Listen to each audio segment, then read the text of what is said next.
நூற்றாண்டு கண்ட ஆளுமைகளுடைய படைப்புகளை ஒவ்வொரு நாளும் மக்கள் மனதில் விதைப்பது, பதியமிடுவது என்கிற நிலையில் நாளும் ஒரு கதை சொல்லல் என்கிற தலைப்பின் கீழ் இணைய வாயிலாக நாம் தொடர்ந்து பயணித்துக் கொண்டிருக்கிறோம் தோழமைகளே.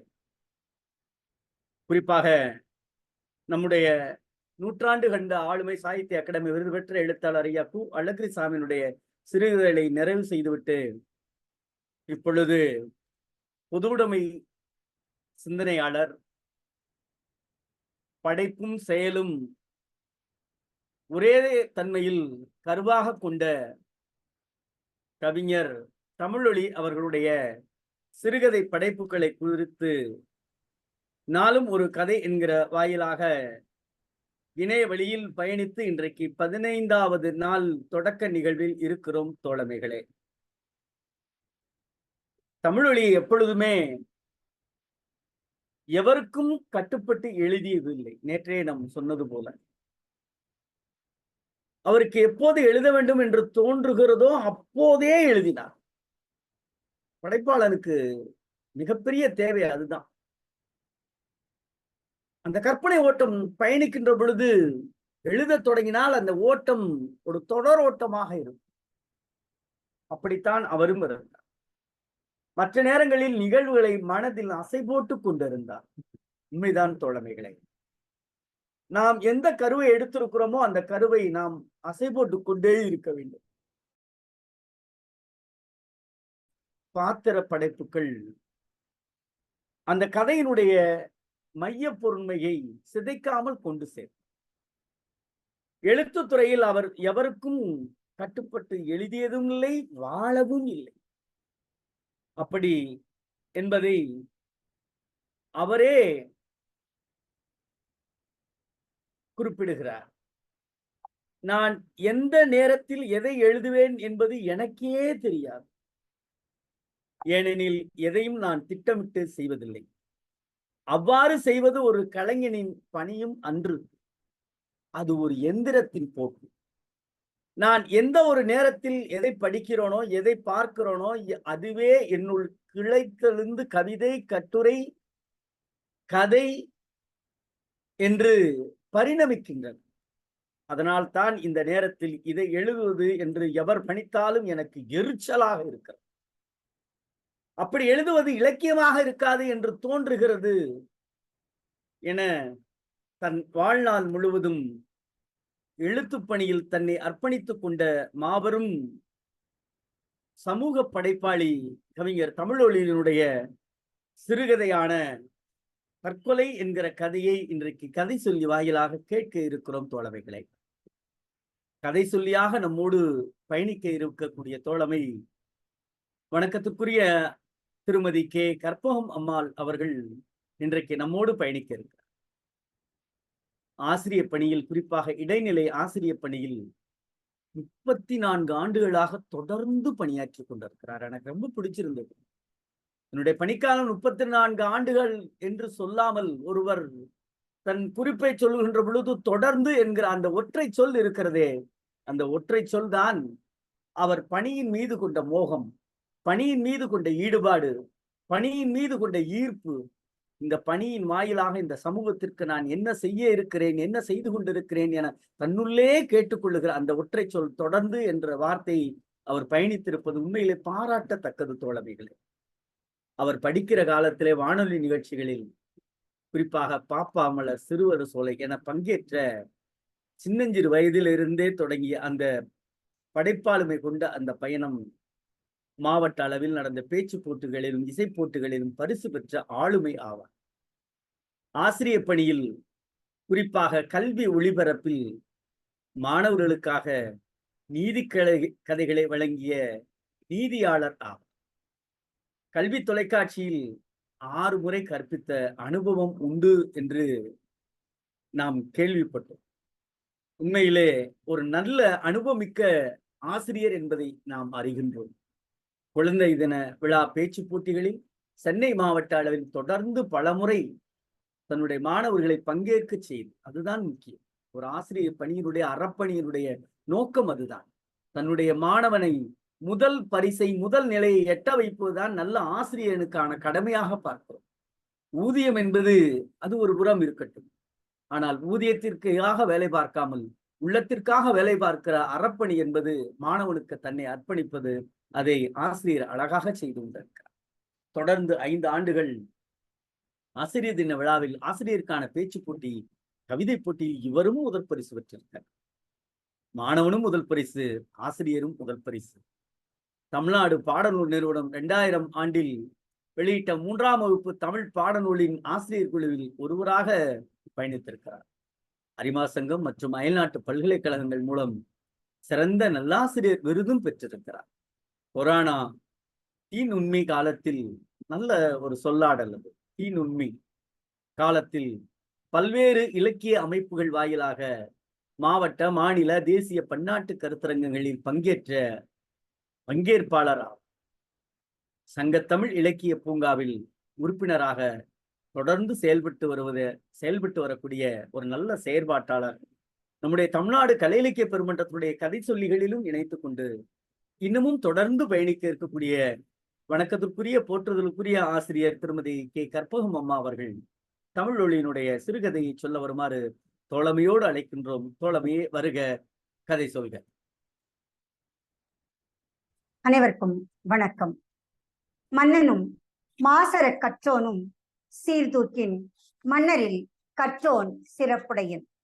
மன்னர்க்கு தன் தேசமல்லால் சிறப்பில்லை, கற்றோர்க்கு சென்ற இடமெல்லாம் சிறப்பு.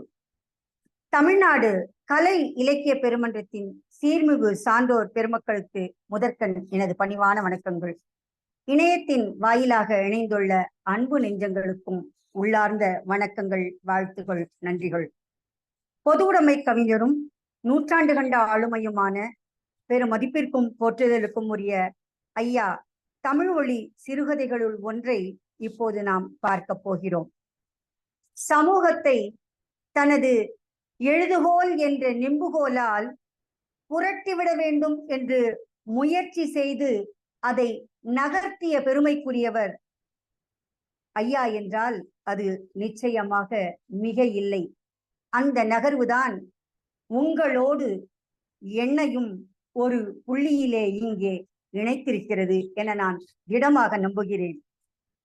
பொது தேர்வுகள் நடைபெற்று, கவனிக்கவும், தேர்தல் அல்ல, பொது தேர்வுகள் நடைபெற்று மதிப்பீடுகள் செய்ய பெற்று முடிவுகள் வெளியிடப்பட்டு மாணவர்கள் எல்லாம் எங்கு படிக்கலாம், என்ன படிக்கலாம், எத்தனை ஆண்டுகள் நம் பல்கலைக்கழகத்திலே நேர்முகத்தில் தேர்வு இருக்குமா, அதனால் நம்முடைய வருங்காலம் வெளிச்சமாகுமா என்று பல வினாக்களோடு, கண்களில் கனவுகளோடு, சிலர் கைகளில் கரன்சி கட்டுகளோடு, இன்னும் சிலர் பரிந்துரை கடிதங்களின் பலத்தோடு பயணப்பட்டு கொண்டிருக்கின்ற இந்த சூழலிலும் எதை படிப்பதென்று தெரியாமல், படிக்க ஆசை இருந்தும் வழிகாட்டும் ஆள் இன்றி குடும்பத்திற்காக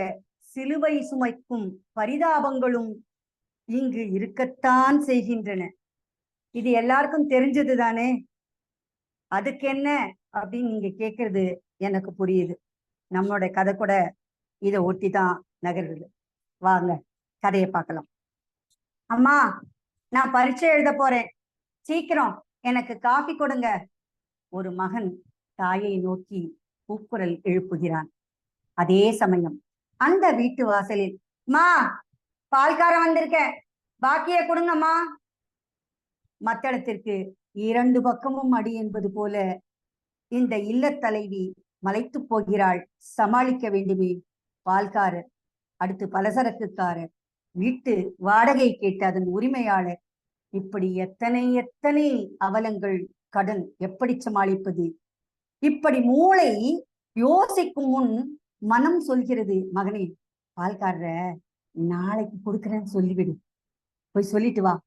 இப்படி சொல்வதற்குள் தந்தை சொல்கிறார், இங்க பாரு, இந்த வருஷம் பாஸ் ஆன உடனே மேல எல்லாம் படிக்கணும்லாம் நினைக்காத, ஏதாவது ஒரு வேலைக்கு போ. மாசம் 300 400 சம்பாதிக்கிறவன் எல்லாமே தலைகீழா நிற்கிறான். 85 ரூபாய்க்கு நான் வேலைக்கு போறேன், என்னத்தை செய்யறது? அதனால ஒழுங்கா படிச்சுட்டு பாஸ் பண்ணி ஒரு வேலை தேடுற வழியை பாரு. இதற்கிடையில் மகனின் கரங்களில் காபி குவளையை தாய் திணிக்க, தந்தையின் சொற்கள் காதுகளில் விழ அந்த மகன் கண்ணீரோடு காபி கோப்பையை நோக்க, தந்தையின் மனதை நாம் எண்ணி பார்க்க வேண்டும். மறுப்பதா அந்த தந்தையின் நோக்கம்? இல்லவே இல்லை. அவருக்கு கடன் தொல்லை. பிள்ளையை கடிந்து பேசிவிட்டார். மகனுடைய முகம் அப்பொழுதே இருட்டு விட்டது. பரீட்சையின் முடிவுகள் நேற்று வெளிவந்தன. அவர் பத்திரிகையை புரட்டி பார்த்துவிட்டு மகனை கூப்பிட்டார். அவன் அறையிலே இருப்பதாக தந்தை நினைத்துக் கொள்கின்றார். சத்தம் போட்டு கூப்பிடுகிறார். மகன் இல்லை என்பது தாய்க்கு தெரிகிறது. ஏன் கூப்பாடு போடுறீங்க, அவன் இங்க இல்லை என்று சொல்லிக் கொண்டு இருக்கும் போதே வீட்டு வாசலில் ஆள் அரவம், சத்தம். என்ன என்று எட்டி பார்க்கிறார். தெருவில் இருந்தவர்கள் வீட்டு வாயிலில் குழுமி, அம்மா உங்க பையன் விஷத்தை சாப்பிட்டுட்டான், ஓடுங்க ஓடுங்க, தூக்கிட்டு ஹாஸ்பிட்டலுக்கு ஓடுங்க. மகனே என்று கதறுகிறாள் தாய். எண்ணற்றவர்களின் தேகங்களை கண்டு மரத்து போய்விட்ட அந்த ஆஸ்பத்திரி கட்டில் என் மகன் பிணமாக கிடக்கிறான் என்கிறாள் அந்த தாய். மகனே, உனக்கா இந்த கதி என்று புலம்புகிறது பெற்றவளின் மனம். தந்தைக்கோ இடி விழுந்தார் போல அவர் சித்தப்பிரம்பை பிடித்தவராக காட்டித் தருகிறார். ஒரு பேச்சு கூட சொல்லாமல் மகன் மறைந்து விட்டான். அவள் ஓயாமல் அழுது கொண்டிருந்தாள். வெளியே பால்காரன் கூப்பிடும் சத்தம் கேட்கிறது. பதில் சொல்வதற்கு மகனா இருக்கிறான். அவனை தான் யமன் கொண்டு போனானே. அம்மா, நான் பரீட்சை எழுத போகிறேன், சீக்கிரம் காபி கொடு. அதோ மேற்கே உள்ள சுடுகாட்டில் தீ எரிகிறது. இந்நேரம் பிள்ளையின் உடல் எரிந்து சாம்பலாயிருக்கும். மகனே, நீ எங்கிருக்கிறாய்? 85 ரூபாய் சம்பளத்தில் மகனை படிக்க வைக்க முடியாது. 85 ரூபாய் சம்பளம் கொடுப்பவர்களுக்கு என் பிள்ளையின் குரல் கேட்குமா? தாய் தந்தையர்களுக்கு ஓர் உதவியும் செய்ய முடியவில்லை. நான் தற்கொலை செய்து கொண்டேன். வீதியில் காற்று ஊளையிடுகிறது. விளக்கில் திரி காற்றில் தள்ளாடுகிறது. அவள் கண்களில் கண்ணீர் பெருகிக் கொண்டிருந்தது. நேற்று மாலை அவன் அம்மா என்று அழைத்த கடைக்குரல் இப்போதும் அவள் காதுகளில் ஒலித்துக் கொண்டிருக்கிறது. அந்த குரல் இந்நேரம் மண்ணோடு மண்ணாக மறைந்து போயிருக்கும். வீட்டில் எதிரொலித்துக் கொண்டிருந்த அந்த குரல் இந்நேரம் சுடுகாட்டின் பயங்கரமான மௌனத்தின் அடித்தளத்தில் அதள பாதாளத்தில் வீழ்ந்து மறைந்து போயிருக்கும். நான் பரீட்சையில் தோல்வி அடைந்து விட்டேன். என்னுடைய தாய் தந்தையர்களுக்கு என்னால் ஓர் உதவியும் செய்ய முடியவில்லை. ஆகவே நான் தற்கொலை செய்து கொண்டேன். தூரத்திலிருந்து இல்லை, அவளுடைய இதயத்தில் இருந்து அவள் மகன் இவ்வாறு சொல்லிக் கொண்டிருந்தான். அவன் எழுதி வைத்த கடிதம் காற்றில் துக்கத்தை கலந்தது. தாயின் கண்களில் கண்ணீரை பெருக வைத்தது. குமாஸ்தாவின் மனைவி அழுகிறாள். 85 ரூபாய் சம்பளத்தில் உயிர் ஊசலாடுவதை போல் விளக்கு நிழல் சுவர் மீது விழுகிறது என்று படிப்போர் நெஞ்சங்களை பாத்திரங்களால் கனப்படுத்தி அந்த ரணத்தின் மூலம் இந்த சமூகத்தை சீர்திருத்த எழுத்துக்களை ஆயுதமாக பயன்படுத்தி இருக்கிறார் ஐயா கவிஞர் என்றால் அது இல்லை. 1948களில் கூட இப்படி நடந்திருக்கிறது என்பதை அறிய நேர்கையில் மனம் வலிக்கிறது. 2024லும் ஆங்கொன்றும் இங்கொன்றுமாக இந்த அவலம் நடைபெற்றுக் கொண்டிருப்பது சமூகத்தின் சாபக்கேடு. தோல்வி என்பது அவமானம் அல்ல, முயலாமையே அவமானம் என மாணவர்க்கு நாம் உணர்த்த தவறினோமா, அல்லது அவர்கள் உணர தலைப்படவில்லையா என்று எழும் சிந்தனையை அப்படியே கடந்து சென்று விட முடியாது. இந்த கதையில இருக்கிற சில உத்திகளை மட்டும், ரொம்ப சின்ன கதை, அந்த சில உத்திகளை மட்டும் என்னுடைய அறிவுக்கு எட்டின வரையில நான் உங்களோடு பகிர்ந்துக்கணும்னு ஆசைப்படுறேன். வறுமையில இருக்கிற இல்ல தலைவிகளுக்கு தான் எவ்வளவு மனசு வேதனை, எத்தனை விதமான சவால்கள். அந்த சவால்களை எல்லாம் அவங்க எப்படி சமாளிக்கிறாங்க, எவ்வளவு பெரிய மனவேதனை. குழந்தைகிட்ட கடன்காரங்க வந்தா நாளைக்கு தரேன், இன்றைக்கு இல்லாத பணம் நாளைக்கு எப்படி வரும், நாளைக்கு தரேன் என்று அவர்கள் சொல்லி அனுப்புவது எவ்வளவு பெரிய மனவேதனைக்குரிய ஒரு செய்தி. குழந்தைங்க மூலமா கடன்காரங்களுக்கு பதில் சொல்றது என்பது ஒரு குறியீடு, ஒரு கலை. அதை ரொம்ப அழகா கவிஞர் பயன்படுத்தி இருக்கிறாரு. எப்படி அப்படின்னு சொன்னா, இதை 2 விதமா நான் பாக்குறேன். ஒன்று, அந்த குழந்தை தேர்வுக்கு போறான், காப்பி குடுன்னு சொல்லும் போது அது கொஞ்சம் வளர்ச்சி பெற்ற குழந்தைன்னு நம்ம நினைக்கலாம், மன முதிர்ச்சி உற்ற குழந்தை. அந்த குழந்தைக்கு தன்னோட வீட்டு சூழலை புரிய வைக்க வேண்டும் என்கின்ற ஒரு உளவியல். இன்னொன்று, கடன் கொடுத்தவர்கள் கூட குழந்தைகளிடம் கடுஞ்சொற்களை பேச மாட்டார்கள், கடுமையை காட்ட மாட்டார்கள் என்ற உளவியலும் கூட.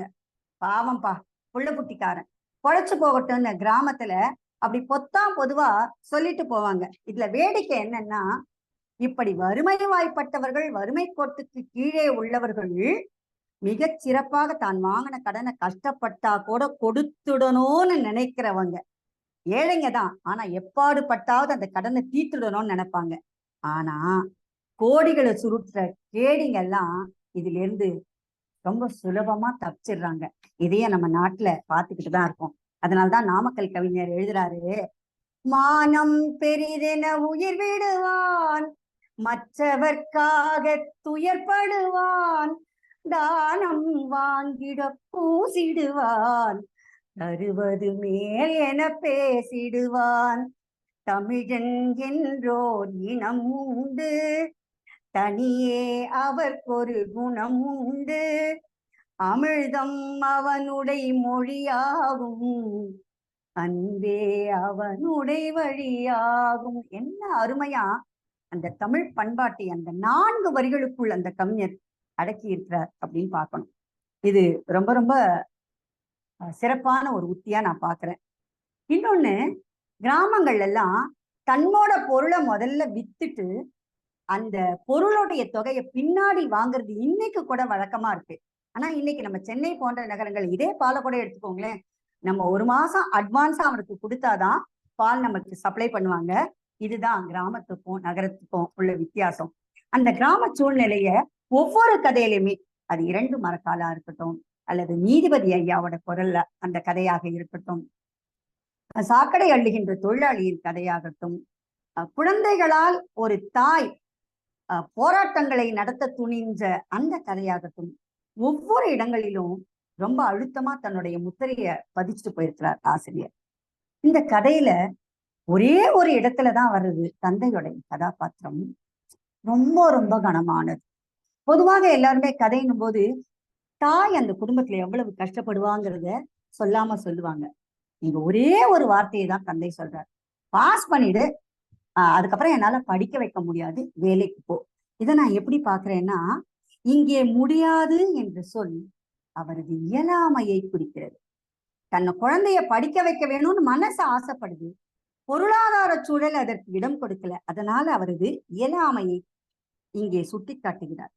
படிக்க வைக்க இயலாத வறுமை அவலமானதுதான். ஆனால் அதனாலதான் ஔவையார் என்ன சொல்றாங்க, கொடிது கொடிது இளமையில் வறுமைன்னு சொல்றாங்க. படிக்க வைக்க மாட்டேன்னு சொல்றது கூட ஒரு விதத்துல மறுத்தல் தான். இதை யாருக்கு பொருந்தணும்? இவரு முடியாதுன்னு தான் சொல்றாரு, மாட்டேன்னு சொல்லல, அப்படி மறுக்கல. சில பேரிடத்த பொருள் இருக்கும், அவர்கள்கிட்ட இருக்க உறவினர்களோ அல்லது தெரிந்த குழந்தைகளுக்கோ உதவுகின்ற மனப்பான்மை இருக்காது. அதுதான் மாட்டேன் என்று சொல்வது. இது அவர்களுடைய செல்வ செருக்கனுடைய அடையாளம். அதனால அவங்க மறுக்கிறாங்க. ஆனா இந்த இடத்துல அந்த தந்தை 85 ரூபாய் தான் நான் சம்பளம் வாங்குறேன், குடும்பத்தை நகர்த்திட்டு போனோம், நீயும் எனக்கு உதவி செஞ்சா நலமாயிருக்குமே, பிள்ளையை படிக்க வைக்க முடியவில்லை என்ற ஏக்கம் பிள்ளை உதவி செய்வானா என்கின்ற தன்னுடைய ஏக்கம் என்று இரண்டையும் இந்த ஒரு கதாபாத்திரத்தின் மூலமாக ஆசிரியர் நமக்கு சொல்லியிருக்கிறாரு. அந்த தந்தையோட மனநிலை படிக்கும் போது மனசுல நெருஞ்சு முள்ளா நம்ம ஒருத்தருக நம்ம நிச்சயமா பார்க்க முடியும். இந்த கவிஞருடைய பார்வைய நான் ரொம்ப வியந்து பார்க்கிறேன். என்ன சொல்றாரு, அவர் எழுதி வைத்த கடிதம் காற்றில் துக்கத்தை கலந்தது அப்படின்னு ஒரு வரி எழுதியிருக்கார். பூவின் நாற்றமும் மீனின் வாசமும் காற்றிலே கலந்து நாசியை தொலைப்பது இயற்கை. அவனின் மரண ஓலை படபடத்தது, காற்றில் துக்கத்தை கலந்தது என்ற வரிகளை படிக்கும் போது கண்கள் குளமாகிறது, இதயம் கனத்து போகிறது, மௌனம் துக்கத்தின் குறியீடாகிறது. ரொம்ப சாதாரணமா யதார்த்தமா சொல்றாரு. பல சரக்கு கடை. இந்த சொல்லாடல் இன்னைக்கு எப்படி எல்லாம் மாறி போச்சு பாருங்க. அந்த சொல்லைய தொலைச்சிட்டோம். பல சரக்கு, சரக்குகள்னா இன்னைக்கு பிள்ளைகளுடைய மத்தியில மோசமான ஒரு பொருளை அது கொண்டு போய் சேர்த்திருக்கிறது. பல பொருள்கள் விற்கின்ற அங்காடி, பல்பொருள் அங்காடி, மளிகை கடை என மாற்றம் பெற்று ஜெனரல் மளிகை ஸ்டோர்ஸ்னு மொழி மாற்றம் செய்து ப்ரொவிஷன் ஸ்டோர் என்ற பாய்சனை கலந்து இன்னைக்கு இது எல்லாத்தையும் தாண்டிடுச்சு. கிராசரி ஷாப், மால் என்று மரணித்து போனது யார் செய்த குற்றம்? பிரேதங்களை கண்டு மரத்து போய்விட்ட ஆஸ்பத்திரி கட்டிலில் என் மகன் பிரேதமாக கிடந்தார். ஒரு புத்திர சோகத்தை தாய் இதை விட அருமையா சொல்லிட முடியாது. எப்படி சொல்றாரு, மரத்து போய்விட்ட ஆஸ்பத்திரி கட்டில். அந்த கட்டிலுக்கு உயிர் கொடுக்கிறாரு, அது மரணித்து போச்சான். ஏன்னா தொடர்ந்து பிரேதங்களை, உயிரில்லாத ஒன்றிற்கு உயிர் இருந்ததாகவும் உயிரற்ற உடல்களை அது சுமந்து சுமந்து சுமந்து சுமந்து மரத்து போனதாகவும் எழுதுறதுக்கு இவரை விட்டா யாரால முடியும்? அவ்வளவு அழகா எழுதியிருக்கார். அவருக்கு பிரமை பிடித்து விட்டது. இந்த வரிகளை படிக்கும்போது, இது என்னடா சமுதாயம், இதுலதானடா நாமும் இருக்கோம். இந்த சமூகத்தின் மீது நமக்கு எரிச்சலும் வெறுப்பும் ஏற்படுகிறது. வீதியில் காற்று ஊளையிடுகிறது. காற்றை ஊளையிடுவதா யாருமே சொல்ல மாட்டோம். ஊதக்காற்று என்று வேண்டுமா சொல்லுவோம். ஆனால் வலியினுடைய வெளிப்பாடாக ஆசிரியர் அதை பயன்படுத்தி இருப்பதாக நான் நினைக்கிறேன். விளக்கில் திரி காற்றில் தள்ளாடி, காத்துல அலப்பாயுதுன்னு தான் சொல்லுவோம். இவர் சொல்றாரு தள்ளாடுது. எப்பொழுது தள்ளாட்டம் வரும்? இதயத்திலே ஒரு மயக்கம் இருக்கும் போது, ஒரு சோர்வு இருக்கும் போது, ஒரு களைப்பு இருக்கும் போது நம்முடைய கால்கள் இயல்பாக நடக்காது, தள்ளாடும். மனதின் சோர்வு உடலிலே பிரதிபலிக்கும். அப்படி இருக்கிறதாம் இந்த விளக்கின் ஒளி. உயிர் ஊசலாடுவதை போல விளக்கு நிழல் சுவர் மீது விழுகிறது.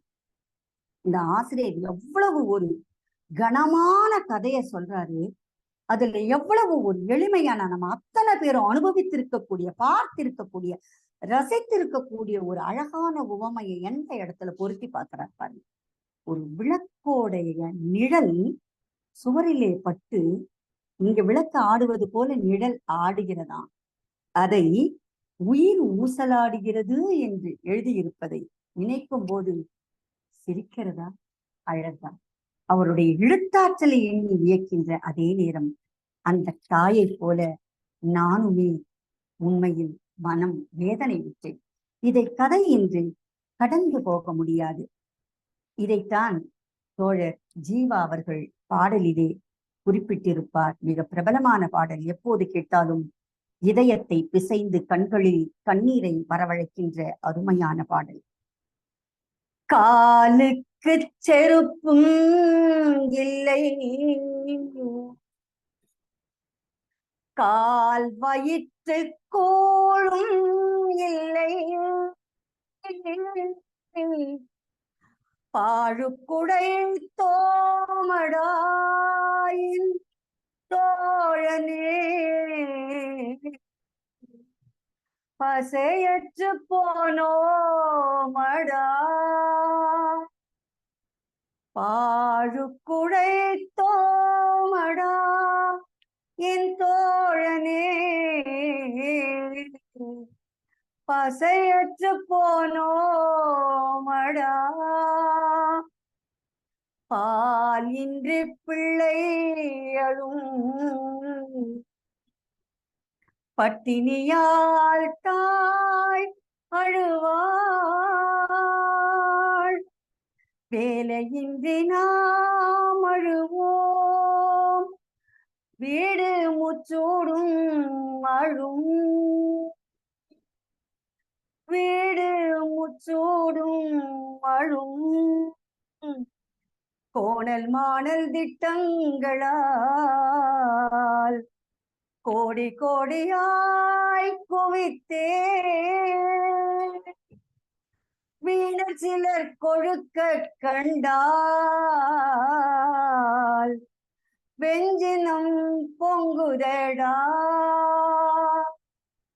இந்த சினத்தை கொண்டு அறியாமை இருளை நீக்கி அறிவார்ந்த சமுதாயத்தை ஐயாவின் கதைகள் மூலமாக நாம படைக்க வேண்டும் என்று கங்கணம் கட்டிக்கொண்டு செயற்படுகின்ற இந்த கலை இலக்கிய மன்ற பெரு மன்றத்தின் அத்தனை உயர்ந்த உள்ளங்களையும் தமிழாலும் அன்பாலும் வணங்கி, சிறியோர் செய்தது சிறு பிழை என்றால் பெரியோராயின் பொறுப்பது கடனே என்று என்னுடைய மன்னிப்பையும் கோரி அருமையான வாய்ப்புக்கு நன்றி பாராட்டி விடைபெறுகிறேன். நன்றி, வணக்கம். கற்பகம், பொழிச்சலூர், சங்கத்தமிழ் இலக்கிய பூங்கா. வணக்கம். நன்றி தோழமையே. மன்னிப்பு என்கிற அந்த ஒற்றை சொல்லை தவிர்ப்பது நலமாய் இருக்கும் என்று நினைக்கின்றேன். பொது உடைமை சிந்தனை கொண்ட நமக்கு எதற்கு அந்த சொல் தேவையில்லை. காரணம், இன்றைய தினம் நீங்கள் கதை சொல்லிய விதம் என்பது மிக அருமை. காரணம், அந்த சொல்லை ஒரு உயிரோட்டமாக உலவ விட்டிருக்கிறீர்கள். அது மிகப்பெரிய விஷயம். எந்த இடத்தில் அந்த அந்த அந்த வார்த்தைகளுக்கு குரலை உயர்த்தி சொல்ல வேண்டுமோ, எந்த இடத்தில் அந்த குரலை கொஞ்சம் தளர்த்தி சொல்ல வேண்டுமோ, அது ஏற்றால் போல அந்த வாக்கிய அமைப்பை யதார்த்தமாக நேரடியாக அந்த கதாபாத்திரங்கள் பேசுவது போல அமைத்துக் கொண்ட விதம் என்பது கதை சொல்லிக்கான உத்தியை நீங்கள் சரியாக கையாண்டிருக்கிறீர்கள். அந்த அளவில் நீங்கள் வெற்றி பெற்று இருக்கிறீர்கள் என்பதை காட்டிலும் எங்களோடு கதையாய் வாழ்ந்திருக்கிறீர்கள். அதிலும் குறிப்பாக நீங்கள் சொன்ன அந்த ஒற்றை சொல், நான் அடிக்கடி எனக்கு அந்த பிடித்த சொற்களை தேர்ந்தெடுத்துக் கொள்கிறேன். 1948 தொடங்கி இன்றும் 2024 இன்னமும் இருக்கிறதே. தோல்வி என்பது அவமானம் என்று நினைக்கிற இந்த சமூகத்தை நீங்கள் கேட்ட கேள்விகள் இருக்கிறதே, அது உரைப்பது போல முயலாமையில் இருந்து கொண்டு முயற்சி என்கிற அற்புதமான ஒரு செயல்பாட்டை மறந்து தத்தளித்துக் கொண்டிருக்கிற இந்த சமூகத்தை பார்த்து நீங்கள் கேட்ட கேள்வி இருக்கிறதே, இதுதான் இன்றைய உலகிற்கு, அடுத்த இளையோர் சமுதாயத்திற்கு, குறிப்பாக அடுத்த தலைமுறைக்கு இது தேவை. தற்கொலை என்பது தீர்வு அல்ல. தற்செயலாக நடக்கின்ற கொலையா, இல்லது தன்னை மீறி நடக்கின்ற கொலையா, புரியவில்லை. அந்த வார்த்தைகளே இருக்கிறது, அது ஒரு கொலை. இது ஒரு கொலை. என்னுடைய பேராசிரியர் பாடம் நடத்துகின்ற பொழுது சொல்லுவார், உன்னை காயப்படுத்திக் கொள்வதற்கு. நான் இளங்கலை பட்டம் படிப்பு படிக்கின்ற பொழுது எல்லா மாணவர்களையும் பார்த்து சொல்லுவார், உன்னை காயப்படுத்திக் கொள்வதற்கு நீ யார்? உன்னை மாய்த்துக் கொள்வதற்கு நீ யார்? உனக்கு அந்த உரிமையை யார் கொடுத்தது என்று கேள்வி கேட்பார். அது இன்னமும் சிந்தனையில ஒலித்துக் கொண்டே இருக்கிறது. காரணம், சமூகத்தில் ஏற்றத்தாழ்வு நடக்கும் என்பது இயற்கை. கால சக்கரம் சுழலுகின்ற பொழுது ஒண்ணுமே கிடையாது.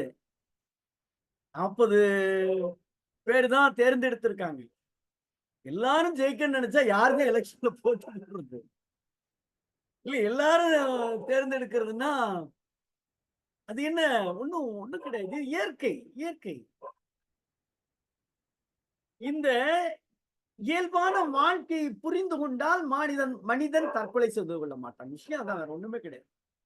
குறிப்பாக இன்றைய இளைய சமுதாயத்திடம், குறிப்பாக கல்லூரி படிக்கிற காலங்களில் ஒரு காலத்தில் நாங்கள் கல்லூரியில் படிக்கின்ற காலத்தில் காதலுக்காக தன்னை மாய்த்துக் கொள்ளுகிற கூட்டம் அதிகமாக இருந்தது.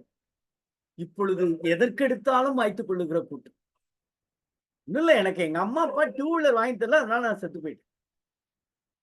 இது ஒரு ஒரு ஒரு ஒரு காலத்திற்கு ஏற்ற இந்த கதையை சரியாக எடுத்துக்கொண்டு பயணித்த விதம் என்பது மிக மிக மிக அருமை. தோழமைக்கு தமிழ்நாடு கலை இலக்கிய பெருமன்றத்தின் சார்பாகவும், குறிப்பாக எங்களுடைய பொதுச் செயலாளர் வணக்கத்துக்குரிய மருத்துவர் தோழர் அறம் அவர்களது உள்ளிட்ட அவையின் சார்பாகவும் நெஞ்சம் நிறைந்த வாழ்த்துக்களை சொல்லி வழக்கம் போல் பின்னூட்டத்தால் பெருமை சேர்க்கிற எங்களுடைய மேலாள் பொதுச் செயலாளர் கவிஞர் ரவீந்திர பாரதி அவர்கள் பின்னூட்டத்தை தொடங்கி வைக்குமாறு கேட்டுக்கொள்கிறேன். அன்பான தோழர்களே, உங்கள் அனைவருக்கும் என்னுடைய அன்பு வணக்கம். ஒரு சின்ன கதை. இந்த சின்ன கதை சிறுகதை, குட்டி கதை மாதிரி சாதாரணமா செய்தித்தாளில் வரக்கூடிய ஒரு செய்தி குறிப்பு போன்றதுதான் இதுல வரக்கூடிய செய்தி. ஆனால் ஒரு உயிரே இல்லாமல் போகுது. தற்கொலை மூலமாக நேற்றிருந்தவன் இன்றைக்கு இல்லை என்ற பெருமைதானே இந்த உலகம்னு வள்ளுவர் சொல்றாரு. அது இயற்கையா மரணம் நடந்தா பரவாயில்ல, தன்னுடைய உயிரை தானே மாய்த்துக் கொள்வது எவ்வளவு பெரிய கொடுமை, எவ்வளவு பெரிய அவலம். ஆனா அந்த அளவுக்கு மன வளர்ச்சி குழந்தைகளுக்கு இருப்பதில்லை. மன வளர்ச்சி இல்லாததுனால்தான் இப்பெல்லாம் சாதாரணமா நம்ம பேராசிரியர் சொன்ன மாதிரி ரூபாய் கொடுக்காத கூட தற்கொலை பண்ணிக்கிறாங்க. அம்மா திட்டினதுக்கு தற்கொலை பண்ணிக்கிறாங்க. ஏண்டா குறைவான மதிப்பெண் எடுத்து ஆசிரியர் திட்டுறது தற்கொலை பண்ணிக்கிறான். இன்றைக்கு வெளியான திரைப்படத்தை பார்க்க முடியலையே, இடம் கிடைக்கலையன்றது கூட தற்கொலை பண்ணிக்கிறோம் இருக்கிறான். கிரிக்கெட்ல தோல்வி இவனுடைய விரும்பக்கூடிய விளையாட்டு வீரர்கள் தோல்வி அடைந்து விட்டால் அதுக்கு தற்கொலை பண்ணிக்கிறான்.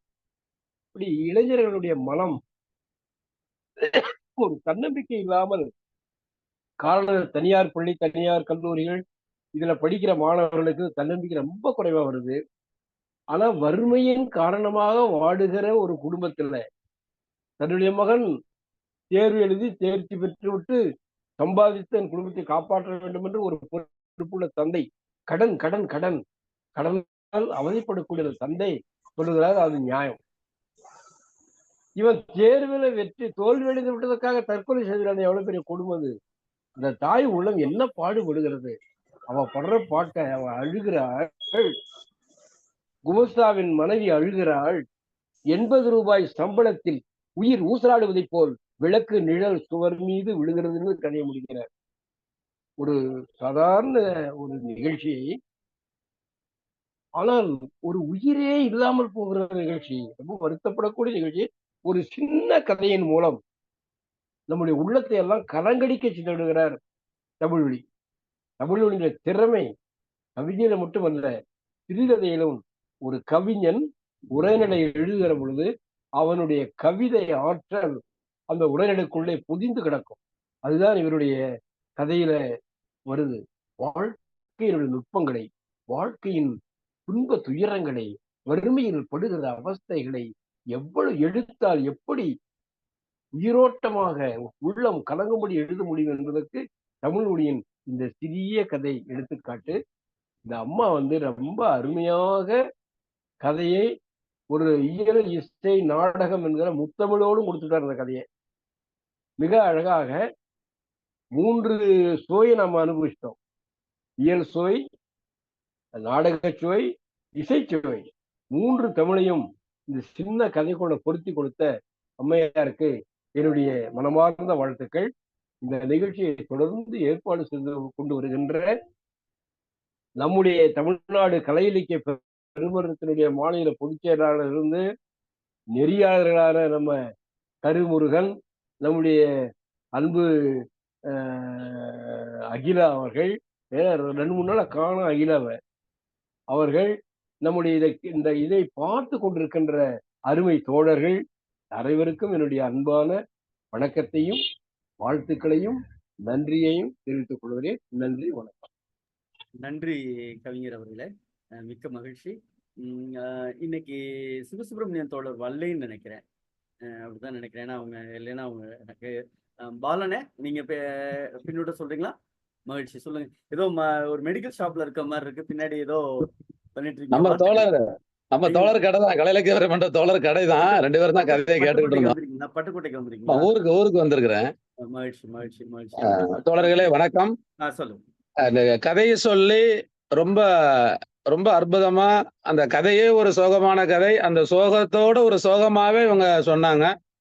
அதை மேனால் சரியாவே சொன்னாங்க. இயல், இசை, நாடகம் இது 3ஐயும் உள்ளடக்கி சொன்ன உண்மையிலேயே தோழியருக்கு நெஞ்சார்ந்த பாராட்டுகள். இந்த கதை வந்து நம்மளுடைய தமிழ் மொழியை ஒரு மதிப்பெண்ணுக்காக ஒரு ஒரு பையன் இறந்திருக்கிறார், மகனை இழந்திருக்கிறாப்புல. மகன் இழந்த தாயினுடைய அந்த உருக்கத்தை வந்து இது அந்த காலம் முதல் இந்த காலம் வரைக்கும் இருக்கத்தான் செய்யுது. இன்னைக்கும் நீட்டு தேர்வு நேற்று கூட வந்திருக்கு. நிறைய குழந்தைகள் இறந்திருக்கிறாங்க. நானும் ஒரு அடிப்படையில் ஆசிரியர். இந்த கல்வி முறையில வந்து கண்டிப்பாக மாற்றம் வேணும். மார்க்குங்கிறது பார்ட் ஆஃப் லைஃப். இதுல மாற்றம் வேணுங்கிறது ஒன்றும் சந்தேகமே இல்லை. அந்த குடும்ப சூழலை வந்து ஜீவா பாடலை கொண்டு வந்து அப்படியே கண்ணுக்கு முன்னால நம்மளுடைய தோழியர் கதை சொல்லி நிறுத்தினாங்க. ரொம்ப நல்லாவே கதை சொன்னாங்க. இந்த கதை நல்ல கதை.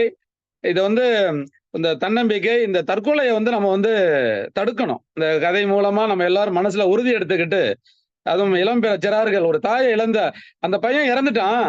ஆனா அந்த அம்மா ஒவ்வொரு நாளும் தற்கொலை செய்து கொள்வாள். எனக்கு என்னமோ அந்த அம்மாவும் தற்கொலை மாதிரிதான் அது. இனிமே அது ஒவ்வொரு நாளும் இறந்து கொண்டேதான் அந்த அம்மாள் இருப்பாள் மகனை நினைத்து. ஆனா பையன் இறந்துட்டான், காபி சாப்பிட்டு இறந்துட்டான். ஆனா அந்த பால்காரன் வந்து பால் பாக்கி கேட்கிறான். மகனை இறந்ததை நினைக்கிறதா, பால்காரன் பாக்கிய நினைக்கிறதாங்கிறத அந்த ரெண்டுக்கும் உள்ள அந்த சோகம் வந்து சொல்ல முடியாத ஒன்னாகவே கருதுகிறேன். நல்ல கதை தோழர், நன்றி. அண்ணே நன்றி பாலனன் அவர்களே. வேறு யாராவது பின்னூட்டம் தரீங்களா? வேற யாராவது பின்னூட்டம் தரீங்களா? மகிழ்ச்சி. எல்லாரும் ஏன்னா திருமதி கற்பகம்மா கதை சொல்லிய விதம் என்பது பிரமிச்சு போயிருக்கேன். ஏன்னா எப்பவுமே என்ன சொல்றது, டெய்லி காஃபி குடிச்சாலும் எப்பா ஒரு காஃபி நல்லா அமைஞ்சு போயிடும். அது மாதிரி ஓகே. அம்மா ஆயிஷாமா வந்திருக்கீங்க. ஆயிஷாமா வாங்க, உங்களுடைய பின்னூட்டம் எதிர்பார்க்க. மாலை வணக்கம் தோழர்களே. என் குரல் கேட்கிறதா? கேட்குது தோழர், பேசுங்க பேசுங்க.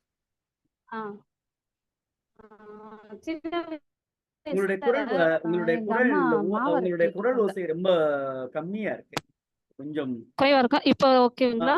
இப்ப சரியா இருக்கு. இப்ப சரியா இருக்கா? நன்றி நன்றி. ஓகே. சின்ன வயசுல எங்க அம்மா மாவாட்டிட்டு இருப்பாங்க ஆட்டுக்கல்ல. அப்போ வந்து இந்த வானொலி பெட்டி இருக்கும். அதை வந்து போடு ஒரு 5 மணிக்கு அப்படின்னு சொல்லுவாங்க. என்னம்மா எப்பவுமே கேட்க மாட்டேன், 5 மணி ஆன மட்டும் கரெக்டா கேட்குறியே அப்படின்னு நான் கேட்பேன் சின்ன வயசுல. அப்போ வந்து அந்த ஒளிச்சித்திரம்னு ஒண்ணு ஓடும். அது வந்து போட்டுட்டு அம்மா மாவாட்டிக்கிட்டே இருப்பாங்க. நான் முதல்ல கேட்ட இது அதுதான் இருக்கும்னு நினைக்கிறேன். நிறைய பேருக்கு இந்த அனுபவம் இருக்கும்.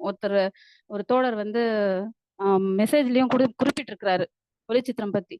அந்த ஒளிச்சித்திரம் கேட்ட நிகழ்வு அப்படியே நான் சின்ன குழந்தையா நான் கேட்ட நிகழ்வு அப்படியே கொண்டு வந்தாங்க அம்மா. ரொம்ப அழகான ஒரு கதை சொல்லும் முறை. இப்ப இது வந்து புதுசா நான் பார்த்தேன். இது ரொம்ப பழைய இதுல நான் கேட்டது, சின்ன வயசுல கேட்டது. இப்போ இந்த மாதிரி யாரும் சொல்றாங்களா? இவ்வளவு பொறுமையா சொல்றாங்களா? இவ்வளவு நயமா சொல்றாங்களா? இவ்வளவு உணர்வா சொல்றாங்களா? அப்படின்றது ஒரு பெரிய கேள்விக்குறியா நான் நினைக்கிறேன். ஏன்னா அடுத்து இந்த வாரமே என்னையே சொல்லியிருக்காங்க. நான் வந்து என்ன பண்ண போறேனோ, பாட்டு பாட போறேனோ தெரியல அப்படின்ற மாதிரி நானே பயந்துட்டேன். அவ்வளோ தூரம் அவ்வளோ அழகா இருந்தது. அம்மா சொல்லும்போது இன்னொரு ஒரு விஷயத்தையும் நான் கவனிச்சேன். அவங்க 32 வருஷமா இடைநிலை ஆசிரியர் அப்படின்னு சொல்லும்போது, நான் காலையில தான் ரொம்ப ஃபீல் பண்ணி ஒருத்தவங்ககிட்ட சொல்லிட்டு இருந்தேன். 15 வருஷம் ஆயிடுச்சு, இன்னும் நம்ம ஒரு ப்ரமோஷன் இல்லாம இப்படி அல்லாடிட்டு கிடக்குறோம் அப்படின்னு சொல்லிட்டு நான் சொல்லும்போது, அந்த இன்னைக்கு அதுக்கான விடையும் அம்மாவோட கதை சொல்லல எனக்கு கிடைச்சிருச்சு. அவங்க எவ்வளோ அழகா அந்த ஒரு பேஷனேட்டா இருக்காங்க அப்படின்ட்டு நமக்கு புரியுது. ஸோ நம்மளும் அந்த இதை நம்ம ஃபாலோ பண்றது இளையவர்களோட கடமை அப்படின்றதையும் அவங்க உணர்த்தினாங்க. அவங்களோட அந்த எந்தோ ரொம்ப அழகா இருந்தது. நன்றி அம்மா அந்த இதுக்கு. அம்மான்னு சொல்லலாமான்னு தெரியல எனக்கு. சகோதரின்னு கூட சொல்லலாம். இருந்தாலும் தாராளமாக சொல்லலாமா? நீங்க சொன்ன முறை எனக்கு தானா உங்களை அம்மான்னு சொல்ல தோணுது. அதனால அந்த இது சொன்னேன் நான் வார்த்தைய. சாதாரணமா அம்மான்ற வார்த்தை வந்து ரொம்ப மதிப்புக்குரியதா நான் நினைப்பேன். சாதாரணமா அப்பா, அம்மா அந்த ஸ்தானத்தை நான் யாருக்கும் சொல்லிட மாட்டேன். எனக்கு வந்து நீங்க சொன்ன விதம் வந்து அப்படி இருந்தது. அதனால அந்த வார்த்தையை நான் உபயோகிச்சேன். உங்க கிளாஸ் ரூம்ல ஒரு குழந்தை இருந்தா நான் எப்படி ஃபீல் பண்ணுவேனோ அப்படியே உட்காந்துட்டு கேட்டுட்டு கிடந்தேன். ரொம்ப இதுவா இருந்தது. எனக்கு ரொம்ப பிடிச்சிருந்தது. அந்த முறை ரொம்ப அழகா இருந்தது. தோழர் சொன்னாங்க, நீட் நேத்து தான் வந்திருக்குன்ட்டு. நான் ரொம்பவே மன உளைச்சலுக்கு ஆளான விஷயங்கள்ல அதுவும் ஒண்ணு. இந்த மாணவர்களோட தற்கொலை. ஒரு ஆசிரியரா நம்ம என்ன பண்றோம்? ஒரு முறையும் அந்த தற்கொலை நிகழ்ச்சிய கேட்கும்போது, ஒரு ஆசிரியரா நம்ம என்னமோ பண்ணிட்டு இருக்கோம். நம்ம என்னமோ பண்ணணும் அப்படின்ற ஒரு ஒரு அதிகப்படியான உணர்வு வரும் எனக்கு. விடாம ராத்திரி பூரா அழுத நாட்கள்லாம் உண்டு. அத நெனச்சு. யார் குழந்தையோ நான் பார்த்து கூட கிடையாது. ஆனா, ஒரு குழந்தை. ஒரு தேர்வ எதிர்நோக்க முடியாத ஒரு சந்ததிய நம்ம உருவாக்கி விட்டோம். அதன் விளைவாக ஒரு குழந்தை இறந்துருச்சு அப்படின்றது ஒரு தார்மீக பொறுப்பா ஏத்து, நான் ரொம்ப மன உளைச்சலுக்கு ஆளாகி ரொம்ப அழுவேன். ராத்திரி பூரா உட்காந்து நான் அழுதுன்னு கிடப்பேன். 2 நாள் சாப்பிட மாட்டேன். அப்படி அ கஷ்டப்பட்டுட்டு இருக்கிற நேரத்துல, இந்த கதை தற்செயலா இன்னைக்கு வந்துச்சா தெரியல. நேத்து தான் ரிசல்ட் வந்திருக்கு. இன்னைக்கு அந்த கதைய சொல்லும்போது, ஆ ரொம்ப தேவையான கதை. உண்மையிலேயே நாம நெறைய இடங்கள்ல கொண்டு போணும். அந்த குழந்தைகளோட மனநிலைய மாத்துறதுக்கு ஆசிரியர்களா என்னென்னலாம் பண்ண முடியுமோ, அதெல்லாம் பண்ணணுன்டு ஒரு ஆசிரியருக்கு எனக்கு ஒரு சவுக்கடி குடுக்குற கதையாவும் அது இருக்கு. அந்த ஃபீல தான் நானு இப்போ ரீகிரியேட் பண்ணேன். ஸோ அதுக்கு அம்மாக்கு ரொம்ப தேங்க்ஸ். அம் நிகழ்ச்சி ஒருங்கிணைப்பாளர்கள், அமைப்பாளர்கள் அனைவருக்கும் நன்றி. மீண்டும் சந்திக்கலாம். வாய்ப்புக்கு நன்றி. நன்றி தோழர் ஆயிஷா அவர்களே. மிக்க மகிழ்ச்சி. அடுத்து யாராவது பின்னூட்டம் உண்மையிலே அம்மா திருமதி கற்பகம் அம்மா ரொம்ப மகிழ்ச்சியா இருப்பீங்கன்னு நினைக்கிறேன். ஏன் அப்படின்னா ஒரு ஒரு கடின உழைப்பிற்கு கிடைத்த அப்படிதான். ஏன்னா நிமிடங்கள் என்பது முக்கியம் இல்லை. செய்யற செயல்பாட்டிற்கு அது உரிய அங்கீகாரம் கிடைக்கின்ற பொழுதுதான் ஒரு மனநிறைவு ஏற்படும். வேற ஒண்ணுமே கிடையாது. வாழ்க்கை என்பது என்ன அப்படின்னா ஒரு மனநிறைவு தான். வாழ்க்கைக்கு ரொம்ப டெபினிஷன் எடுத்து போட்டு பார்த்தோம்னா மனநிறைவு தான். காசோ பணமோ எக்ஸெட்ரா பதவி அதுவாக்கும் இதுவாக்கும் என்னென்னமெல்லாம் அந்த உலகம் நாத்திக்கிட்டு இருக்கு. அதெல்லாம் கிடையலங்க. வாழ்க்கை சீக்கிரம் மனநிறைவு அவ்வளவுதான். அத சரியா அடைஞ்சிருப்பான்னு வேற ஏதாவது பின்னூட்டம் பின்னூட்டம்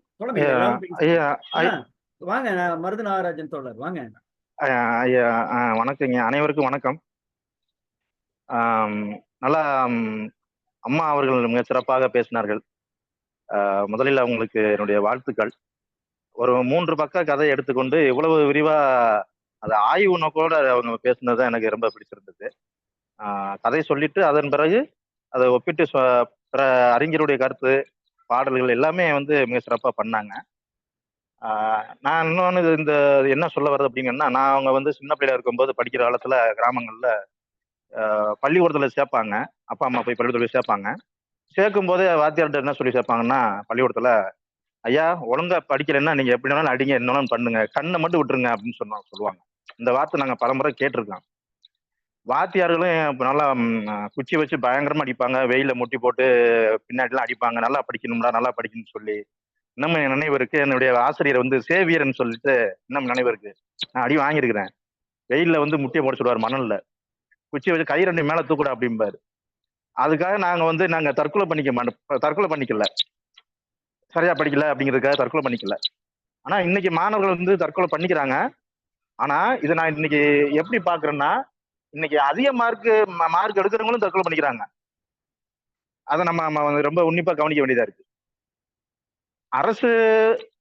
அரசு துறையில தேர்வு நடத்தி மதிப்பெண் அதிகமான வாங்குறாங்க.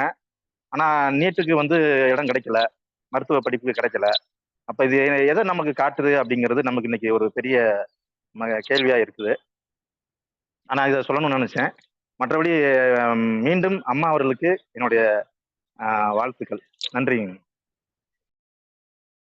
நன்றி தோழமையே.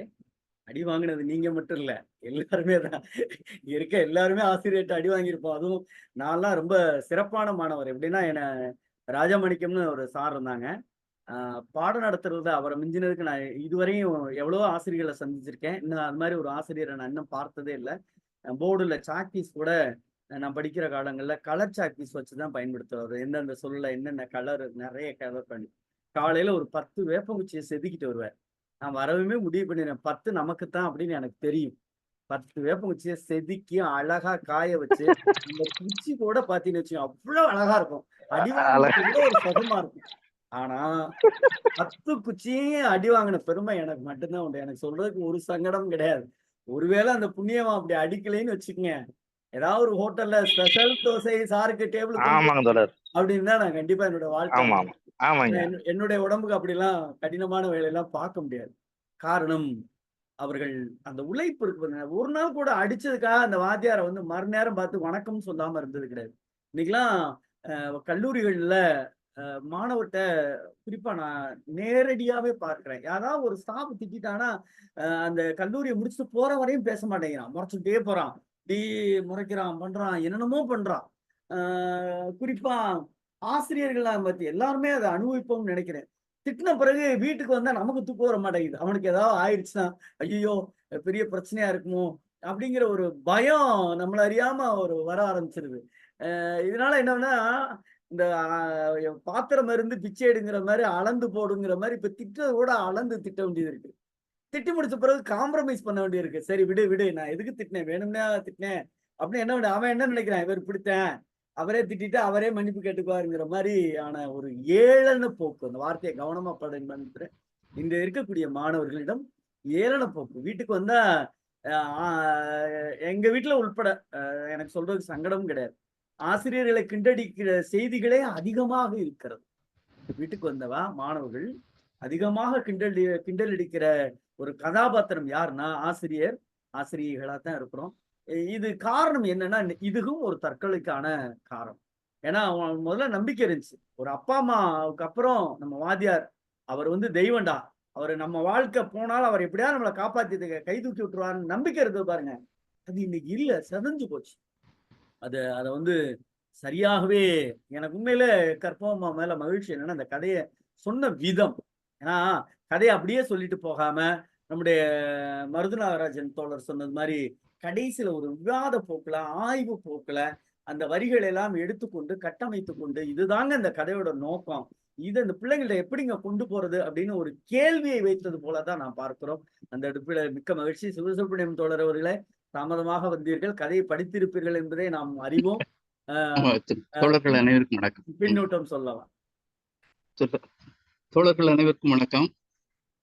இன்னைக்கு வேறொரு நிகழ்வுல கலந்துகிட்டதுனால கொஞ்சம் தாமதமாயிட்டு, நான் அருமையாக கதை சொல்லியிருப்பார் என்றே நம்புகிறேன். தோழர் கற்பகத் அவர்களுக்கு பாராட்டுகளும் வாழ்த்துக்களும். இல்ல, எனக்கு தெரிய இந்த தற்கொலை அப்படிங்கிறது அநாகரிகம். மரணம் இயற்கையாக வர வேண்டும். அப்படித்தான் அது அந்த வாழ்க்கையை பூர்த்தி அடையும். செயற்கை என்றால் அது ரொம்ப மனதை ரணமாக்கும். செயற்கை மரணம் மனதை ரணமாக்கும். இந்த கடன் தொல்லை அப்படின்னு சொல்லுதாப்புல, கடன் பட்டால் நெஞ்சம் போல் கலங்கினான் இலங்கை வேந்தன்னு சொல்லுவாப்புல கம்பர். ஆக இந்த தோல்வியை ஏற்றுக்கொள்ள மாணவர்களை வந்து தோல்வியை ஏற்றுக்கொள்ள முதல்ல கற்றுக் கொடுக்க வேண்டும் என்று நினைக்கிறேன்.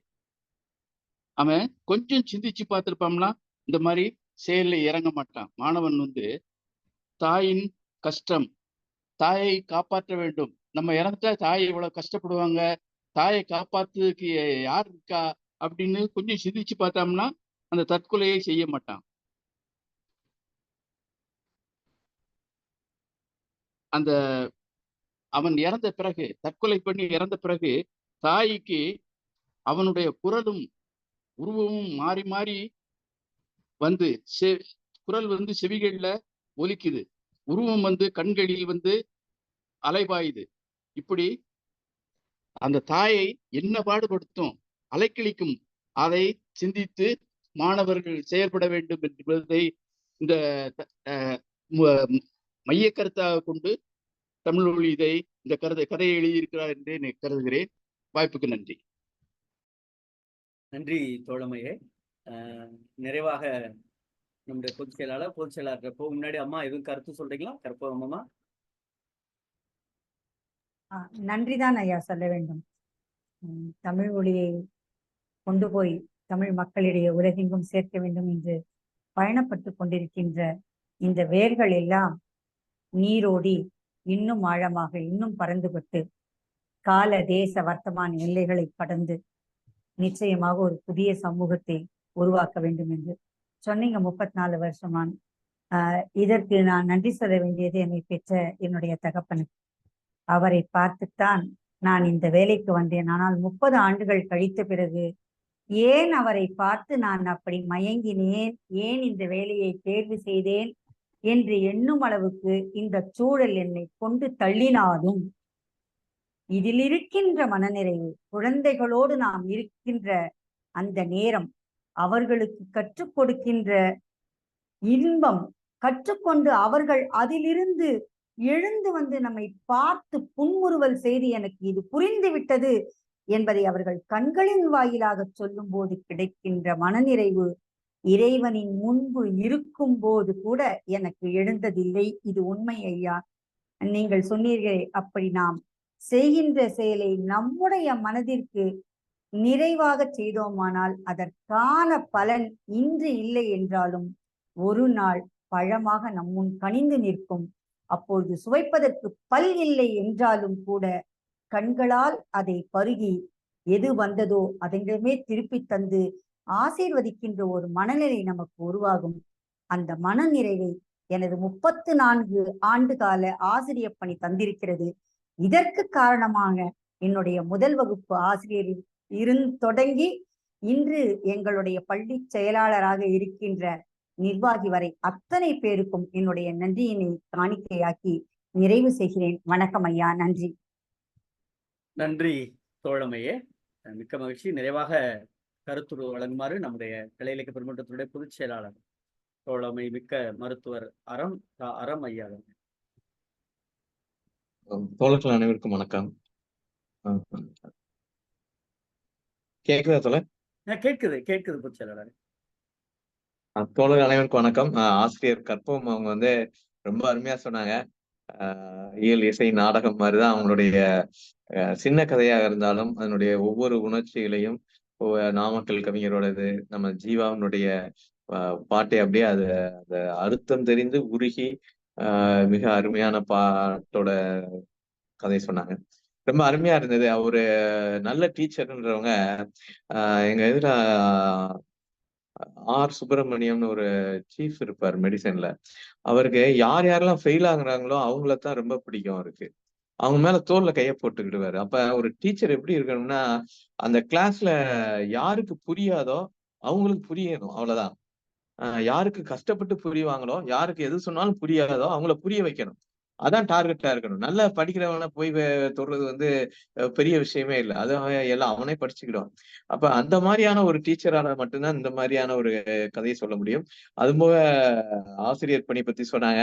அதுல ஒரு விவசாயி ஏன் திருப்பி நஷ்டமானாலும் அதையே போய் செய்யறானா, அது ஒரு திருப்தி இருக்கும். விதைக்கிறோம், அப்படி முளைச்சு வருது, விளையுது, திடீர்னு நோய் வந்து அடிச்சுன்னு போகும், சரி அடுத்த தடவை விதைப்போம் அப்படின்ற ஒரு இது இருக்கும். அதே போலதான் ஆசிரியர் தொழிலும்.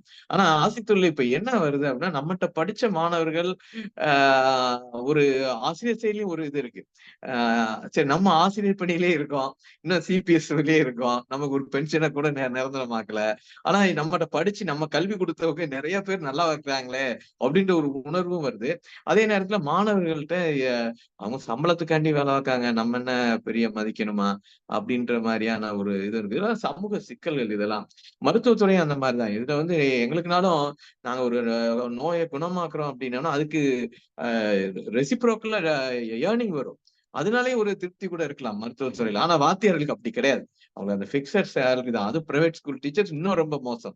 அவங்களுக்கு வந்து ஒண்ணுமே இல்லாம அவங்க வந்து என்ன சம்பளமோ நிர்வாகம் நெருக்கிறதெல்லாம் வச்சு இது பண்ணணும். இது ஒரு நல்ல கதை. ஒரு தற்கொலைன்ற ஒரு இது, தற்கொலை வந்து இன்னைக்கு ஒன் ஆஃப் த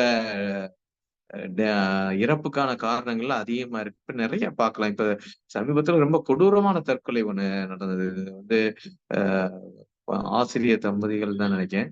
அவங்க எக்ஸ்ட்ரா பிசினஸ் பண்ணி அதுல இது பண்ணி அதுல திருத்தங்கள் நினைக்கிறேன். அப்படி 4 பேரும் ஃபவுண்ட் டெத். அந்த வீட்டுல அந்த பையன், அந்த பொண்ணு எல்லாமே டெத்து.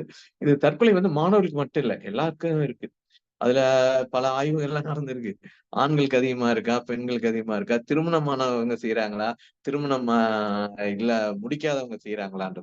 இந்த கதையில அவர் வந்து எடுக்கிறது எல்லாம் இந்த தற்கொலைக்கான காரணம் சமூகம், இந்த தற்கொலைக்கான காரணம் கல்வி. அவங்க அப்பா சொல்றாரு, டேய் இந்த பரீட்சையோட முடிச்சிரு, அதுக்கப்புறமெல்லாம் படிக்க வைக்க முடியாது. அப்ப ஏன் படிக்க வைக்க முடியாது இவரால? படிக்கிறதுக்கு காசு தேவை.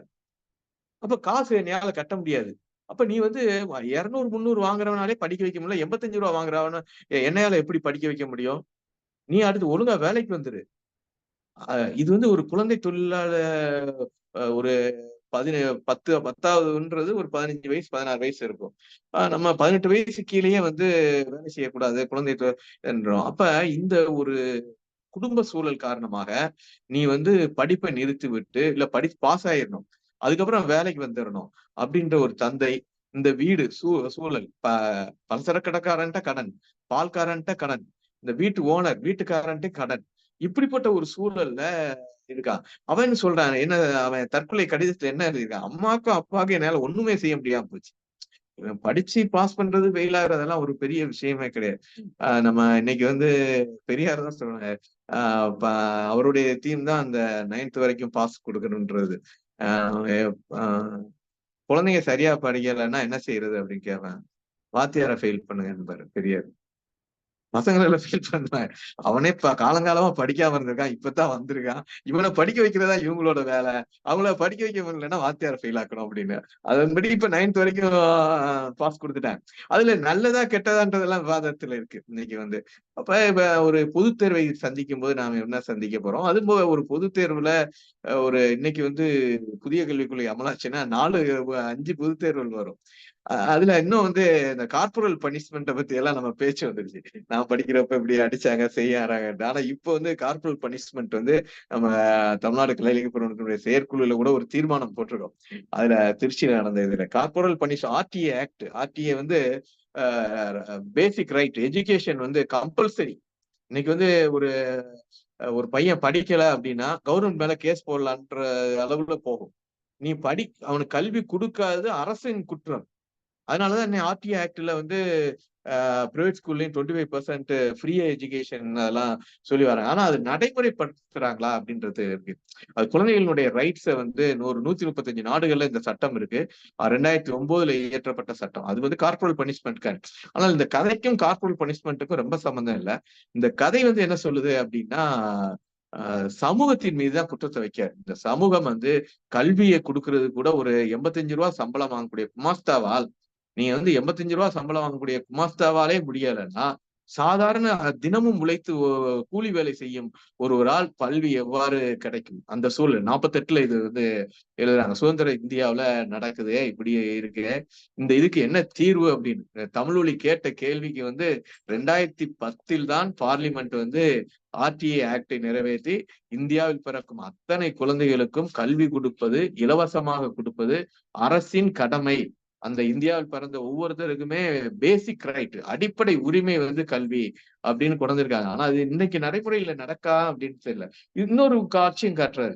இந்த குடும்ப சூழல் 85 ரூபாய்க்குல 16 வயசு பையன் இன்னொரு வேலைக்கும் வர வேண்டியது இருக்குன்ற ஒரு இதையும் காட்டி செல்கிறார். மிக அருமையா அந்த அம்மாவனுடைய உணர்வுகளை சொல்லி போறப்ப வீட்டிலே ஒளிச்சுக்கிட்டு இருந்த ஒளி வந்து இன்னைக்கு சுடுகாட்டுல எரிஞ்சுக்கிட்டு இருக்கும், மண்ணுக்குள்ள புதைஞ்சிருக்கும்.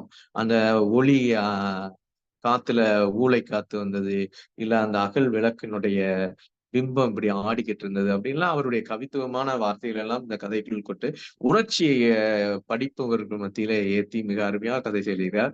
இந்த தமிழொலியின் கனவு வந்து ஒரு 60 ஆண்டுகளுக்கு பின்பு 2010 அரசு சட்ட ரீதியாக நிறைவேற்றியிருக்கு.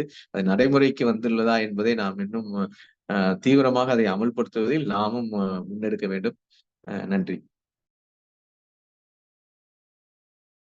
நன்றி பொதுச் செயலாளர் அவர்களே. அதுக்கப்புறம் இந்த பின்னூட்டம் கொஞ்சம் பார்த்துடலாம். பொதுச் செயலாளர் சொன்ன அந்த பின்னூட்டத்துல மயங்கி போயிட்டேன், நிறைய விஷயங்கள் சொன்னாங்க. நன்றி. பின்னூட்டம்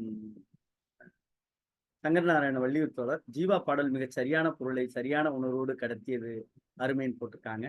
அடுத்து மருது நாகராஜன் தோழர் 3 பக்க சிறுகதையை எடுத்துக்கொண்டு மிகச் சிறப்பாக சொல்லி சமூக நடைமுறையோடு பேசியதும் பிற அறிஞர்களின் ஒப்புமையோடு சொன்னதும் பாடியதும் அருமை. தற்கொலை சிறுகதையை நல்ல சிந்தனையோடு திறனாய்வு செய்ததும் மிக அருமை அம்மா, வாழ்த்துக்கள் அப்படின்னு போட்டிருக்காங்க. அடுத்து அண்டனூர் சுறா தோழர், அம்மா உங்கள் குரலை வணங்குகிறேன், மிக மிக அருமை. அகில இந்திய வானொலியில் நாடக சித்திரம் கேட்ட உணர்வை தந்தது. கதை, பாடல், உணர்ச்சி, உணர்வு என்று கதம்ப மொழி வகை கதை. வாழ்த்துக்கள், நன்றி அப்படின்னு போட்டிருக்காங்க. ரேவதி அம்மா போட்டிருக்காங்க. அடுத்து 85 ரூபாய் சம்பளம் வாங்குறவன் குடும்பத்தை நடத்த அடையும் இன்னல்களை 85 ரூபாய் சம்பளம் கொடுக்கிறவன் உணர்வானா என்ற வாக்கியம் மூலம் தொழிலாளி முதலாளி உணர்வுகளை விளக்கியுள்ளார் கதையாசிரியர். கதை சொல்லி கற்பகம் அம்மா அவர்கள் கதையும் பாடலும் மிகவும் சிறப்பாக கூறினார்கள். குழந்தைகள் தற்கொலை செய்து கொள்வதை உயிருடன் பெற்றோர் படும் அவதி பிள்ளைகளுக்கு புரிவது எப்போது அப்படின்னு போட்டிருக்காங்க. அடுத்து அன்பு செல்வன் தோழர், சிறப்பான கதை சொல்லிய நிகழ்த்தியுள்ளீர்கள் அம்மா, வாழ்த்துக்கள் போட்டிருக்காங்க. ராஜாமணி தோழர் அருமை சகோதரின்னு போட்டிருக்காங்க. ரேவதி அம்மா மறுபடியும் போட்டிருக்காங்க. விஜய் ஆண்டனி மகள் இச்செயலை செய்து அனைவரும் பல செய்தியை அறிந்த பின் ஒவ்வொருவரும் தத்தமது வீட்டில் நடந்த துக்கம் போல உணர்ந்தார்கள். இது மாதிரி அனைவரும் தெரிந்தவர்கள் வீட்டில் நடப்பது ஒவ்வொருவருக்கும் சோகமாக உணர்வது உண்மைன்னு போட்டிருக்காங்க. அடுத்து ராஜாமணி தோழர் மறுபடியும் போட்டிருக்காங்க. மதிப்பெண்களால் மட்டுமே சமூகத்தில் அறிவு தீர்மானிக்கப்படுகிறது, எனவே தான் மாணவர்கள் இப்படிப்பட்ட போக்கு அதிகமாகிறது அப்படின்னு போட்டிருக்காங்க. அடுத்து ஆயிஷா தோழர், கற்பகம் அம்மாவிற்கு ஒரு வேண்டுகோள், இந்த தொடரில் நானும் கதை சொல்ல வாய்ப்பு பெற்றிருக்கிறேன், இந்த வாரம் நீங்களும் கண்டிப்பாக வரணும் அம்மா அப்படின்னு உரிமையோட வர ஞாயிற்றுக்கிழமைக்கே அழைச்சிருக்காங்க. அடுத்து மருதுநாகரஞ்சன் தோழர் அறம் அவர்களின் கருத்துக்கள் மிக சிறப்பு, கல்வியை கொடுக்க வேண்டியது அரசின் கடமை என்பது அப்படின்னு போட்டிருக்காங்க. நன்றி தோழமையே, மிக்க மகிழ்ச்சி. பின்னூட்டம் தந்த தோழமைகளுக்கு தமிழ்நாடு கலையிலக்கிய பரமட்டத்தின் சார்பாக நெஞ்சம் நிறைந்த வாழ்த்துக்களும் பாராட்டுகளும். தோழவரை பொதுச் செயலாளரே, நாளை நிகழ்வுக்கு போயிடலாமா? நாளை கதை உயிரோவியம். கதையை சொல்லி திருமதி லோ சற்குணம், உதவி பேராசிரியர் KR கலை மற்றும் அறிவியல் கல்லூரி, கோவில்பட்டி. நன்றி தோழமைகளே. உண்மையிலே இந்த நாள் ஒரு இனிய மகிழ்வான நாள். காரணம், எந்த செய்தியை மக்களிடம் கொண்டு சொல்ல வேண்டுமோ, எந்த செய்தியால் மக்களை விழிப்படைய செய்ய வேண்டுமோ, அந்த தமிழொலியினுடைய கனவை சரியாக இன்றைக்கு கதை சொல்லி வாயிலாக திருமதி கற்பகம் அம்மா அவர்கள் கடத்தி இருக்கிறார்கள். கதை என்பது, தற்கொலை என்பது இன்றைக்கு நாம் இந்த கதையை கேட்கின்ற பொழுது நாம் தேடி பார்த்தோம். ஒரு ஆண்டிற்கு உலக அளவில் 8 லட்சம் பேர் தற்கொலை செய்து கொள்கிறார்கள் என்ற தரவுகளை பார்த்தோம். இந்தியாவிலே குறிப்பாக 20% பேர் இளையோர் தற்கொலை செய்து கொள்ளுகிறார்கள் என்கிற தரவுகளை பார்த்தோம். இப்படி தற்கொலையினுடைய எண்ணிக்கையில் மாநில பட்டியலும் நம்முடைய தமிழகம் இருக்கிறது என்பதுதான் வேதனைக்குரிய செய்தி. காரணம், தமிழ்நாட்டு மண் ஒரு பெரியார் மண், ஆளுமை மிக்க மண், தன்னம்பிக்கை கொண்ட மண், வீரம் நிறைந்த மண். இந்த மண்ணில் ஏன் கோழைத்தனம் என்பதுதான் எனக்கு புரியவில்லை. ஆனால் இதற்கு ஒரே தீர்வு, ஆசிரியர் பணியில் இருக்கிற நாம் அறப்பணியாக இதை இன்னமும் கூடுதலாக கவனம் செலுத்த வேண்டிய பொறுப்பும் கடமையும் ஒவ்வொரு ஆசிரியர்களுக்கு இருப்பதாக நானும் ஒரு ஆசிரியர் என்கிற நிலையில் இருந்து உணர்ந்தே பேசுகிறேன். மாணவன் அப்படித்தான் இருப்பான், என்ன செய்வது, காலச்சூழல் அவனை மாற்றி அமைத்திருக்கிறது. ஆனால் இந்த காலத்தை மாற்றி அமைக்க வேண்டிய பொறுப்பும் கடமையும் ஆசிரியர் சமூகத்திற்கு கூடுதலாகவே இருக்கிறது. அதை உணர்ந்து நான் அடிக்கடி சொல்லுவது உண்டு. தவத்திரு குன்றக்குடி அடிகளார் அவர்கள், குருமகா சன்னிதானம் குன்றக்குடி அடிகளார் அவர்கள் அடிக்கடி ஒரு வார்த்தையை சொல்வார்கள், ஆசிரியர் பணி அறப்பணி, அதற்கே உன்னை அர்ப்பணி என்று அடிக்கடி அந்த சொல்லை பயன்படுத்துவார்கள். ஆனால் இன்றைக்கு ஆசிரியர் பணியை ஒரு சில திரைப்படங்களில் கூட ஒரு கேளிக்கை பொருளாக காட்டுகிறார்கள். அது கூட நம்மளால ஏத்துக்கவே முடியல. அப்படிலாம் ஆசிரியர்கள் யாரும் இருக்க மாட்டார். குறிப்பா தமிழாசிரியர்களை காட்டுறதுன்னா சொல்லவே வேண்டாம், ஒரு நையாண்டி தற்பார் அடிப்படையிலே காட்டப்படுகிறார்கள். அவர்களால் தவிர்க்க வேண்டும். ஆனால் இதற்காக ஆசிரியர் தன்னுடைய பணியில் இருந்து பின்வாங்க மாட்டார்கள். உண்மையிலே ஆசிரியர் பணிக்காக தன்னை ஒரு சில ஆசிரியர் விதிவிலக்காக இருக்கிறார்கள், இல்லை என்று நான் மறுக்கவில்லை. அவர்கள் ஊதியத்திற்காக வேலை பார்க்கிறார்கள், நாம் உள்ளத்திற்காக வேலை பார்க்கிறோம். உள்ளத்திற்காக வேலை பார்க்கக்கூடிய ஆசிரியர் பெருமக்கள் அனைவரும் இந்த செயலை, மாணவர்களை, அடுத்த தலைமுறையை தற்கொலை என்கிற தீர்வை தீர்க்கக்கூடிய ஒரே மருந்து தன்னம்பிக்கை என்கிற அந்த ஒற்றை சொல்லை அவர்கள் மனதில் விதைப்போம். தன்னம்பிக்கையால் இந்த உலகத்தை, தமிழகத்தில் வளர்த்தெடுப்பதில், வார்த்தெடுப்பதில் கூடுதல் கவனம் நாம் செலுத்துவோம். குறிப்பாக தமிழ்நாடு கலை இலக்கிய பெருமன்றமும் அதை முழு கவனமாக செலுத்தும். அதற்காகத்தான் இந்த நிகழ்வுகளை எங்களுடைய பொதுச் செயலாளருடைய சிந்தனைகளுடைய அடிப்படையில் செயல்பட்டு கொண்டிருக்கிறது. அந்த அடிப்படையில் தோழமைகளே, தன்னம்பிக்கையோடு கொண்ட சமுதாயத்தை உருவாக்க தமிழ்நாடு கலை இலக்கிய பெருமன்றம் முன்னெடுக்கக்கூடிய இந்த நிகழ்வில் ஒருங்கிணைத்துக் கொண்டு நாளை தினம் 8 மணிக்கு இன்னும் தோழமைகளோடு இணைவோம் என்று சொல்லி தோழர்களே, நாளை இரவு 8 மணிக்கு தமிழ்நாடு கலை இலக்கிய பெருமன்றம் நடத்தக்கூடிய நாளும் ஒரு கதை சொல்லல் வாயிலாக இணைய வழியாக இணைவோம். நன்றியும் வாழ்த்துக்களும்.